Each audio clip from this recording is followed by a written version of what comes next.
اعوذ باللہ من الشیطان الرجیم بسم اللہ الرحمن الرحیم السلام علیکم ورحمۃ اللہ وبرکاتہ۔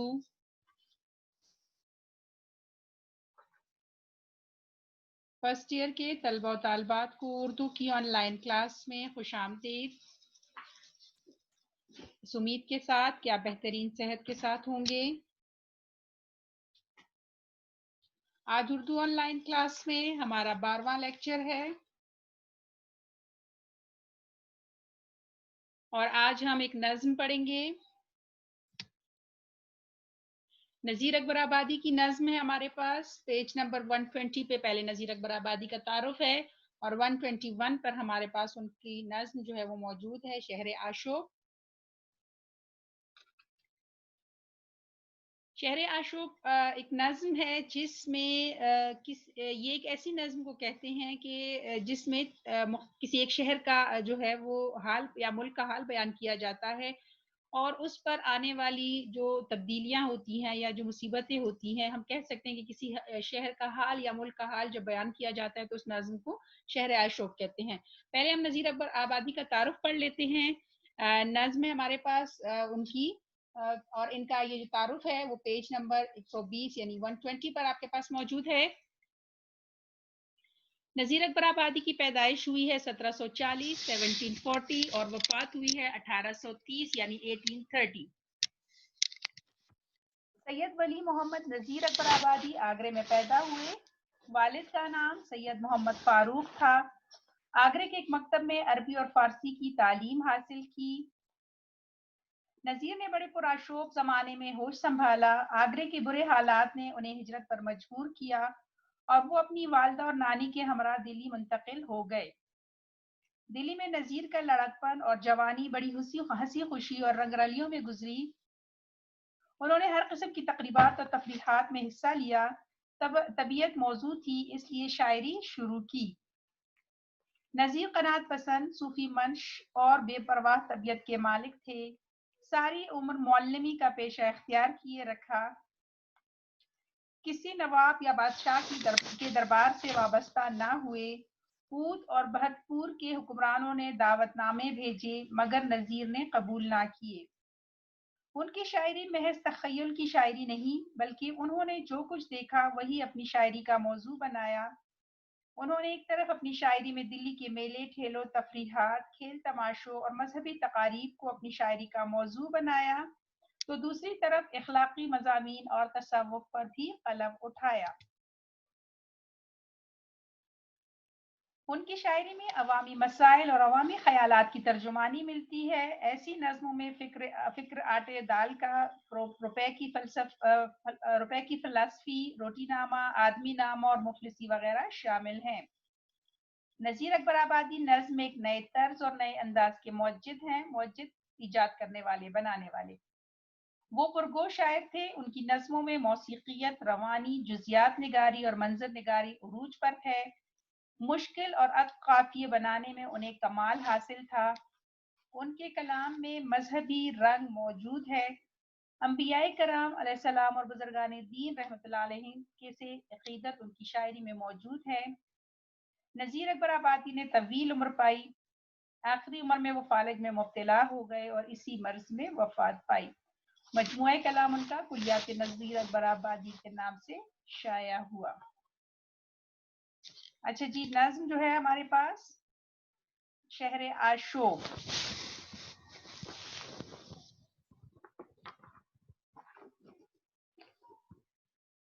جیسے کہ شروع میں نے آپ کو بتایا، شہر عاشوق ایک ایسی نظم جس میں ایک ایسے ملک کا یا کسی شہر کا حال بیان کیا جائے جس میں مختلف تبدیلیاں واقع ہوئی ہوں، جو کہ یا جس کی تباہی اور بربادی کے قصہ کا منظر بیان کرنا بھی ہم اس کو کہہ سکتے ہیں۔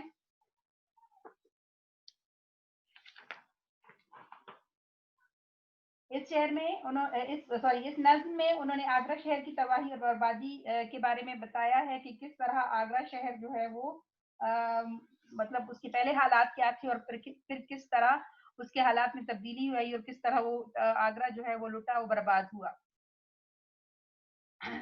پڑھائی شروع کرتے ہیں جی اس کی۔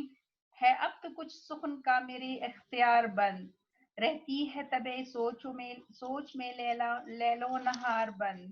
دریائے سخن کی فکر کا ہے موجدار بند، ہو کس طرح نمو میں زباں بار بار بند، جب آگرے کی خلق کا ہو روزگار بند۔ آپ دیکھ رہے ہیں کہ یہ نظم جو ہے وہ 5 مصروں پر مشتمل ہے۔ ایسی نظم کو جو 5 مصروں پر مشتمل ہے اس کو مخمس کہتے ہیں، خمس سے نکلا ہے 5، ٹھیک ہے جی۔ سخن جو ہے وہ شاعری کو کہتے ہیں، طبع سوچ کی طبیعت، لیل و نہار دن رات، لیل رات کو کہتے ہیں اور نہار جو ہے وہ دن کو، دریائے سخن کی فکر کا ہے موجدار بند، موجدار موجوں والا یعنی اس کی لہریں، جب آگرے کی خلق کا ہو روزگار بند۔ اچھا جی اگلا، بے روزگاری نے یہ دکھائی ہے مفلسی، کوٹے کی چھت نہیں ہے یہ چھائی ہے مفلسی، دیوار و در کے بیچ سمائی ہے مفلسی، ہر گھر میں اس طرح سے بھرائی ہے مفلسی، پانی کا ٹوٹ جاوے ہے جو ایک بار بند۔ اچھا جی پہلے بند میں جو ہے، پہلے بند کی تشریح کر لیتے ہیں۔ اس بند میں شاعر نذیر اکبر آبادی اس وقت کے آگرہ شہر کی تباہی و بربادی کا نقشہ بیان کرتے ہیں کہ کس طرح شہر کی آبادی جو ہے اس وہ مشکلات کا شکار ہے، کس طرح وہاں پر جب آگرہ برباد ہوا تو وہاں کے لوگوں کی کاروبار زندگی جو ہے وہ کس طرح متاثر ہوا۔ یہاں پہ پہلے کہتے ہیں کہ ہے اب تو کچھ سخن کا میری اختیار بند رہتی ہے طبیل سوچ میں لے لو نہار بند، کے دریائے سخن کا یہ اپنی ہی شاعری کے حوالے سے بات کر رہے ہیں کہ پہلے تو میں بہت اچھی شاعری کیا کرتا تھا، یعنی شاعری جو ہے چونکہ میرا پیشہ یعنی شوق ہے اور میں بڑے خوبصورت شاعری کرتا تھا، ہنسی مذاق بھی کرتا تھا، لیکن وہ کہہ رہے ہیں کہ آج کل میری شاعری جو ہے یا میرے شعر کہنا جو ہے وہ بند کر دیے ہیں، میرے کلام پر میرا اختیار نہیں رہا،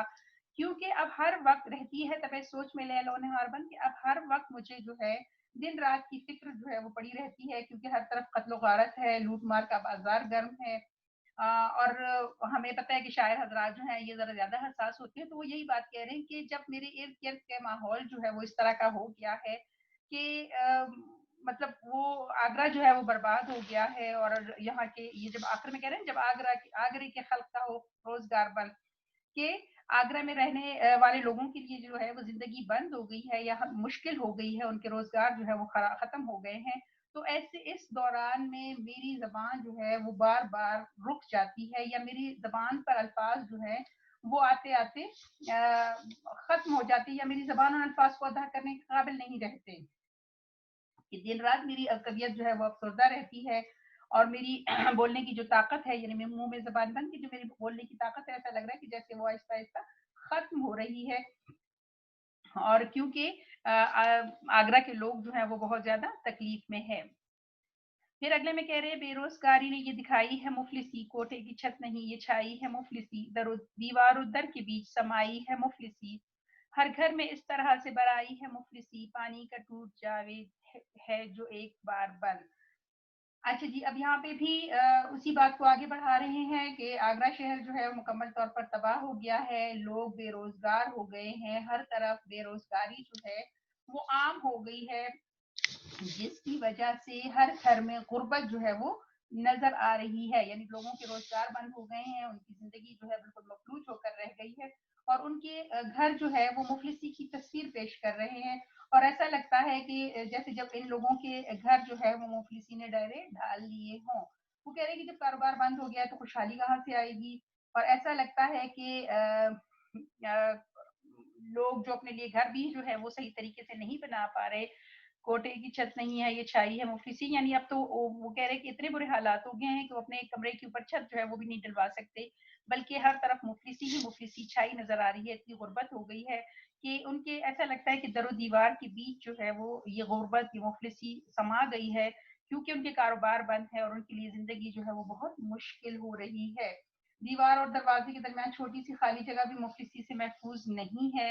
اور ایسا لگ رہا ہے ہر طرف غربت یوں پھیلی ہوئی ہے جس طرح کسی پانی کا بند ٹوٹتا ہے تو سیلاب کا پانی جو ہے وہ گھروں میں جیسے داخل ہو جاتا ہے،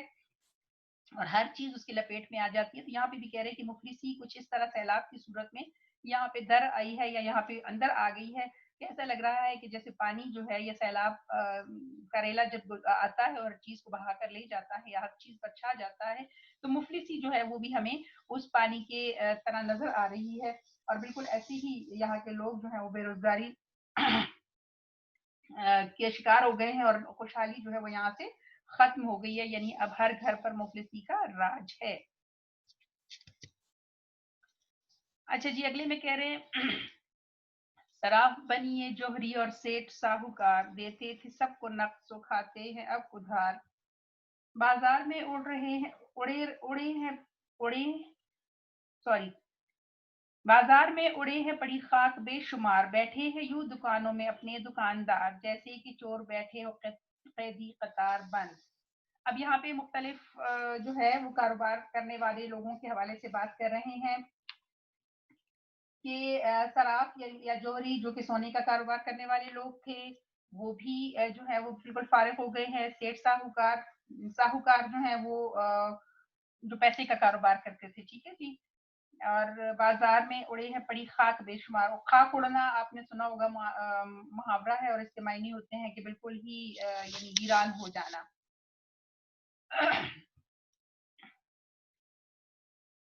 اچھا جی اب اس بند میں شاعر جو ہیں وہ مختلف پیشے سے منسلک افراد جو ہیں ان کے بارے میں بتا رہے ہیں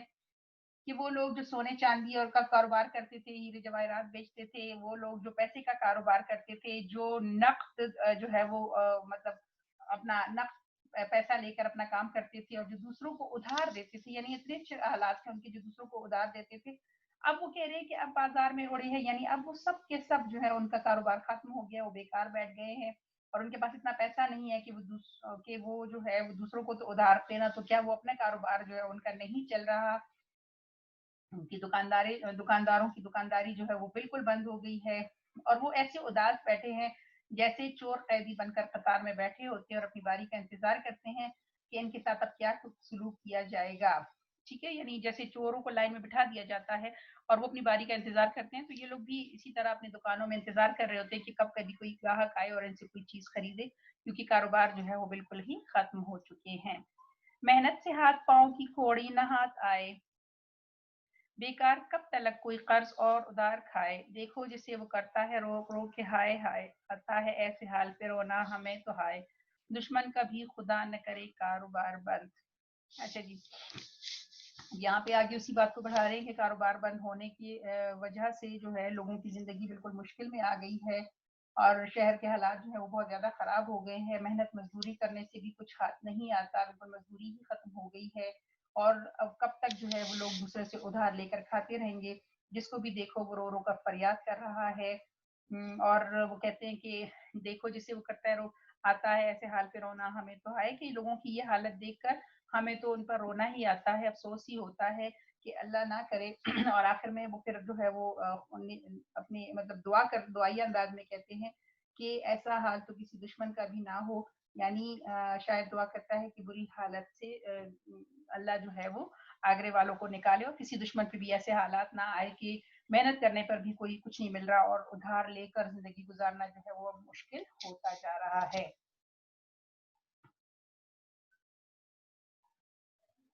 اس شہر کے فقیر بھکاری جو ہے تباہ جس گھر میں جا سوال وہ کرتے ہیں خواہ مخواہ بھوکے ہے کچھ بھیجائیو بابا خدا کی راہ واسطے صدا آتی ہے پھر مانگو جب تو آ کرتے ہیں ہونٹ اپنے وہ ہوش شرمسار بند. اب یہاں پہ بڑے دکھی انداز میں بڑے خوبصورت طریقے سے جو ہے وہ عام گھروں کے حالات بیان کر رہے ہیں. بھیجائیو بھیجو ٹھیک ہے جی شرمسار شرمندہ ہونا. اب یہاں پہ کہہ رہے کہ جی پہلے جب حالات اچھے تھے تو بیکاریوں کو بھی کچھ نہ کچھ کہیں نہ کہیں سے مل جاتا تھا لیکن اب حالات اتنے خراب ہو گئے ہیں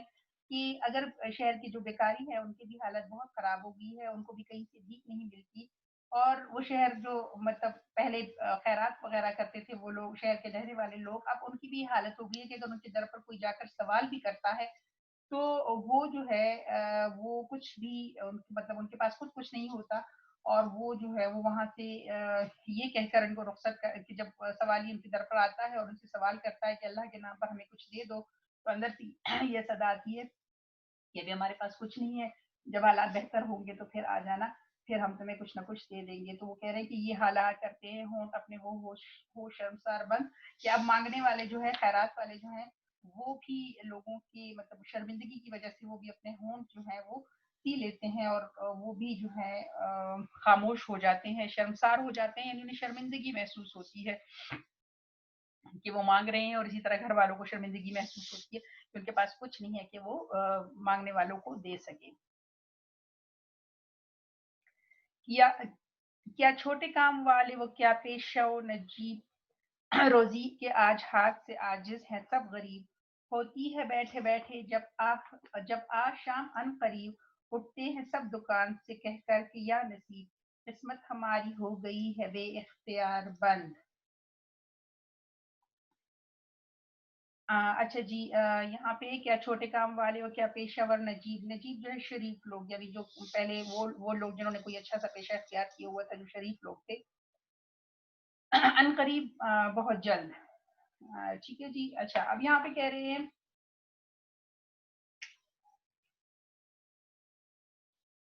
کہ بے روزگاری کی نے نہ صرف چھوٹے کام کرنے والوں کو متاثر کیا ہے، یا آگرہ کے حالات اتنے خراب ہو گئے ہیں کہ نہ صرف چھوٹے موٹے کام کرنے والے جو ہیں وہ اس سے متاثر ہو رہے ہیں،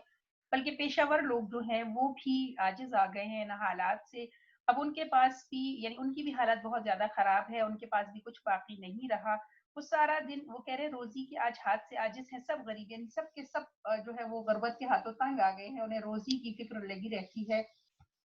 اور سب کی حالت جو ہے وہ ایک جیسی ہو گئی ہے۔ سارا دن وہ دکان پر بیٹھے رہتے ہیں، اور جب شام کا وقت آتا ہے تو بالکل ہی بیچارے جو ہیں وہ جیسے عاجزی یا عاجز آ گئے ہیں ان حالات سے، اور شام کے وقت جو ہے وہ نامراد ہو کر اپنے اٹھتے ہیں اور افسوس کرتے ہیں، اور یہ کہتے اٹھتے ہیں کہ ہماری قسمت جو ہے وہ بالکل ہی بند ہو گئی ہے، اب ہماری قسمت میں شاید ایسا نہیں رہا، روزگار نہیں رہا۔ یعنی ایک طرح سے وہ کہہ رہے ہیں کہ ہر طرف مایوسی چھائی ہوئی ہے، تمام دن انتظار کرنے کے بعد بھی جب ان لوگوں کو کچھ نہیں ملتا تو یہ مایوسی سے جو ہے وہ اپنے گھروں کو، یا مایوسی سے نامراد ہو کر اپنے گھروں کو لوٹ جاتے ہیں۔ ہے کون سا دل جسے فرسودگی نہیں، وہ گھر نہیں کہ روزی کی نابودگی نہیں،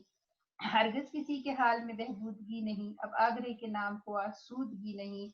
کوڑی کے آ کے ایسے ہوئے راہ گزار بن۔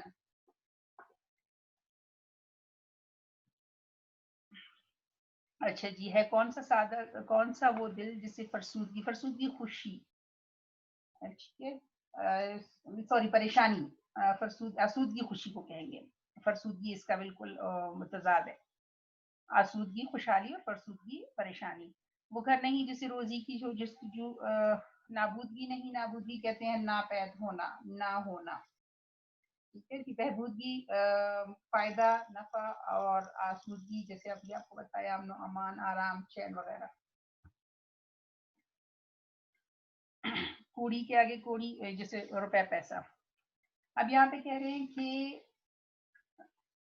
آگرہ میں کوئی ایسا شخص نہیں ہے جو خوش ہو، کوئی بھی ایسا نہیں کہ جس کے گھر میں خوشحالی ہو،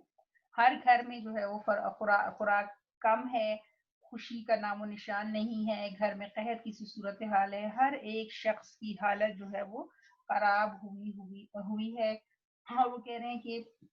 خوشحالی اور شادمانی جو ہے وہ دور دور تک نظر نہیں آتی، کسی کو روٹی تک میسر نہیں ہے۔ اب آگرہ کی یہ حالت ہو گئی ہے کہ ہر کوئی جو ہے وہ یہاں پہ پیسے پیسے کو محتاج ہو گیا ہے، یعنی افراتفری کی وجہ سے معاشری ابتری جو ہے وہ ہر طرف پھیلی ہوئی ہے، اور پیسے ملنا جو ہے وہ مشکل ہو گیا ہے، یا ہر کوئی پیسے کو ترس رہا ہے میرے حق سے اب یہ دعا، شام اور سحر ہو آگرے کی خلق پہ پھر مہر کی نظر، سب کھاوے پیوے یاد رکھیں اپنے اپنے گھر، اس ٹوٹے شہر پر بھی الہی تو فضل کر، کھل جائے ایک بار تو سب کاروبار بند۔ اچھا جی، اب یہاں پہ اس نظم کے آخری بند میں شاعر جو ہے وہ اللہ تعالیٰ سے دعا کر رہے ہیں کہ میری صبح شام یہ دعا ہے کہ اللہ تعالیٰ ایک بار دوبارہ جو ہے تو آسمان کے دروازے ان کے لیے کھول دے، رزق کے دروازے ان کے لیے کھول دے، پھر یہاں کے بازار جو ہے وہ آباد ہو جائے، یہاں کے لوگ یعنی ان پر رحمت جو ہے وہ برسے، اور وہ جو ہے کھائے پیئیں اور اپنے اپنے گھروں میں خوشحال رہیں، اور اس شہر کی رونقیں جو ہے وہ دوبارہ بحال ہو جائیں، اور وہ لوگ جن کے روزی یا روزی رزق کے دروازے جو ہے وہ بند ہو گئے ہیں، میری رب تعالیٰ سے صبح و شام یہ دعا رہتی ہے کہ اے الہی اس شہر پر اپنا فضل کر، تاکہ یہاں کے لوگ جو ہیں ان کے کاروبار دوبارہ کھل جائیں اور ان کی زندگی جو ہے وہ دوبارہ روا دوا ہو جائے، اور جس طرح وہ پہلے خوشحالی کی زندگی گزار رہے تھے ویسی زندگی گزاریں۔ اچھا جی، نظم کی تشریح جو ہے مکمل ہو گئی ہے، ہم مشق دیکھ لیتے ہیں۔ نظم کا مرکزی خیال اپنے الفاظ میں بیان کرے۔ نظم کا مرکزی خیال یہی ہے کہ آگرہ جو کہ پہلے خوشحالی تھی جہاں پہ، اب وہاں پہ حالات اتنے خراب ہو گئے ہیں کہ سب لوگوں کے کاروبار جو ہے وہ بند ہو گئے ہیں، مفلسی چھا گئی ہے، اور کاروبار بند ہونے کی وجہ سے ہر طرف غربت کا سما ہے، اور بیکاریوں کو مطلب ہر کوئی جو ہے وہ پیسے کے لیے محتاج ہے۔ اس نظر میں کن کن پیشوں کا ذکر کیا گیا ہے؟ اس میں جی صراف، جوہری، ساہوکار، دکاندار، فقیر وغیرہ کا سیٹ اور ان کے جو ہے وہ ذکر کیے گئے ہیں۔ وضاحت بھی کرنی ہے آپ نے۔ صراف جو ہے وہ سونا چاندی کا کاروبار کرنے والے کو کہتے ہیں، جوہری ہیرا جواہر اور قیمتی پتھروں کا بیوپاری، ساہوکار جو ہے جو روپے پیسے کا کاروبار کرنے والا ہے، یعنی جو سود پر قرض دیتے تھے۔ دکاندار ظاہری بات ہے دکان لگا کر کسی بھی قسم کا سودا بیچنے والا۔ فقیر جو ہے وہ بیکاری یا بھیک مانگنے والے کو کہتے ہیں۔ اسی طرح سیٹ سے مراد شہر کا بہت بڑا سرمایہ دار یا دولت مند شخص جس کا وسیع کاروبار ہو، جس کے پاس بہت سارے پیسے ہوں۔ تو آپ ان کے نام لکھنے، ان کے جو پیشے ہیں ان کی وضاحت کرنی ہے۔ پھر جی شہر اشوک کی تعریف کرے اور کسی اور شاعر کی شہر اشوک کی چند اشعار۔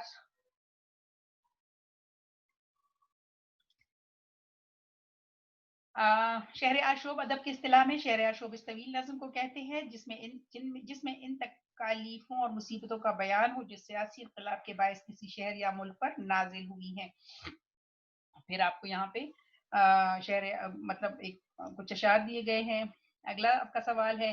پھر مانگو سے کیا مراد ہے؟ پھر مانگو سے مراد ہے کہ دوبارہ بھیک مانگنے کی آواز لگاؤ تو ہمیں شرمندہ کرنے کے سوا اور کیا مقصد ہوگا؟ یہ حالات آگرہ شہر کی تباہی اور بربادی کی وجہ سے پیدا ہوئے، کیونکہ امراء کوڑی کوڑی کو محتاج ہو گئے ہیں۔ پھر مانگو یعنی بھیک مانگنے والا جب آواز لگاتا ہے تو اندر سے آواز آتی ہے کہ پھر بعد میں آ کر مانگنا، اپنے حالات ٹھیک نہیں ہیں۔ شاعر نے گھر کی مفلسی کا نقشہ کیسے کھینچا ہے کہ یہ آپ نے سارا وہ ایک بند جو ہے پورا آپ کو بتایا گیا کہ گھر میں مفلسی جو ہے ایسے دھر آئی ہے جیسے پانی جو ہے وہ اندر آ جاتا ہے، در و دیوار جو ہے وہ مفلسی کا نظارہ پیش کر رہے ہیں۔ پھر جیسے کہ چور بیٹھے ہو قیدی قطار بند، اس میں سے تشبیہ پائی جاتی ہے۔ تشبیہ کی تعریف کر، تشبیہ جو ہے وہ لفظی معنی مشابہت کے ہیں، علم بیان سے مشترک خصوصیات کی بنا پر کسی ایک چیز کو دوسری چیز کی مانند قرار دینا تشبیہ کہلاتے ہیں، جب یہ خصوصیت دوسری چیز میں نسبتاً زیادہ پائی جائے۔ تشبیہ کی تعریف عام الفاظ میں کہ جب ایک چیز کو دوسری چیز کی طرح یا اس جیسا قرار دیا جائے۔ ٹھیک ہے جی۔ پھر یہاں پہ وہ کہہ رہے ہیں تشبیہ کی مثالیں، جگنوں کی روشنی ہے کاشانہ ایک چمن میں، یا شمع جل رہی ہے پھولوں کے انجمن میں، اقبال کا خوبصورت شعر۔ یہاں پہ جگنوں کی روشنی کو جو ہے وہ شمع سے تشبیہ دی گئی ہے۔ شام ہی بجھا سا رہتا ہے دل ہوا ہے چراغ مفلس کا۔ یہاں پہ دل کو جو ہے وہ غریب شخص کے چراغ سے تشبیہ دی گئی ہے۔ پھر آپ کا سوال نمبر 7 جو ہے، یہ نظم کس حیت میں لکھی؟ اچھا آپ لوگوں سے اب جب آپ نے اس سے پہلے جب 9th اور 10th میں تشبیہ کی تھی تو آپ لوگ نثر میں تشبیہ کی مطلب مثالیں دیتے تھے، اب وہ آپ لوگوں سے جب شاعری میں مثالیں مانگیں گے تو یاد رکھیے گا یہ بھی آپ کے پاس ہونی چاہیے۔ ٹھیک ہے۔ سوال نمبر 7 آپ کا ہے، یہ نظم کس حیت میں ہے؟ وضاحت کریں۔ یہ نظم مخمص کی حیت میں ہے۔